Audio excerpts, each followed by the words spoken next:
जय श्री राधे। कैसे हैं आप सब। स्वागत है आपका मेरे चैनल पवित्र गंगा में। अगर आपने अभी तक मेरे चैनल को सब्सक्राइब नहीं किया है तो प्लीज़ पहले उसे सब्सक्राइब कर लीजिए। दोस्तों, आज हम बात करेंगे शारदीय नवरात्र के बारे में। ये जो शारदीय नवरात्र होते हैं ये अश्विन मास की शुक्ल पक्ष की प्रतिपदा तिथि से प्रारंभ होते हैं। ये जो प्रतिपदा तिथि है ये इस साल 17 अक्टूबर रात्रि 1 बजे से 17 अक्टूबर रात्रि 9:08 तक रहेगी। इसी प्रतिपदा तिथि में कलश स्थापना की जाती है।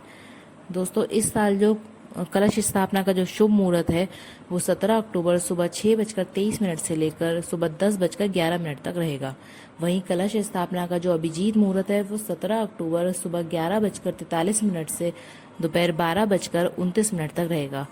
कलश स्थापना हमेशा शुभ मुहूर्त में ही की जानी चाहिए। कलश को भगवान श्री गणेश की संज्ञा भी दी गई है। कलश स्थापना हमेशा ईशान कोण में ही की जानी चाहिए। कलश स्थापना करने के लिए सबसे पहले एक मिट्टी का पात्र लें। उस मिट्टी के पात्र में जौ के बीज डालें और उसमें हल्का जल का छींटा दीजिए और फिर उसके ऊपर एक जल से भरा कलश रखें। उस कलश के मुख पर रक्षा सूत्र या कलावर बांध दें और उस कलश के चारों तरफ रोली से स्वास्तिक बना लें। कलश के अंदर साबुत सुपारी, दुर्वा, फूल, सिक्का आदि डाल दें। उस कलश के ऊपर आम या अशोक के पत्ते रखें। कलश के मुख पर चावल से भरी मिट्टी की प्लेट रखें और उस प्लेट के ऊपर एक लाल कपड़े में लपेटकर नारियल को उसके ऊपर एक रक्षा सूत्र बांध दें और उस नारियल को रख दें।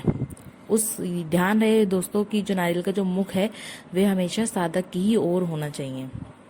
उसके बाद सभी देवी देवताओं का आह्वान करें कि वे 9 दिनों तक इस कलश में विराजमान हो। अब इस कलश को धूप और आरती दिखाएं, फिर इसे फूल की माला चढ़ाएं। उसके बाद माता की चौकी लगाएं। माता की चौकी लगाने के लिए सबसे पहले एक छोटी सी चौकी ले या कोई लकड़ी का पटला ले। उसे सबसे पहले गंगा जल से पवित्र करें और फिर उसके ऊपर एक लाल रंग का वस्त्र बिछाएं। उसके बाद आपके पास जो भी माता की मूर्ति या माता की फोटो हो उसे उस पर रखें। और इस बात का खास ध्यान दीजिएगा दोस्तों कि जो आपका कलश है वो माता के दाईं ओर ही होना चाहिए। उसके बाद माता को चुनरी उड़ाएं, उन्हें धूप दिखाएं, उनकी जोत जगाएं, फिर उनका तिलक करें, उनको श्रृंगार चढ़ाएं। और दोस्तों, रोज ये जो आप पूजा करेंगे 9 दिनों तक, इस पूजा के बाद रोज 9 दिनों तक आपको वो जो जौ का जो पात्र है उसमें हल्के जल के छींटे देने हैं।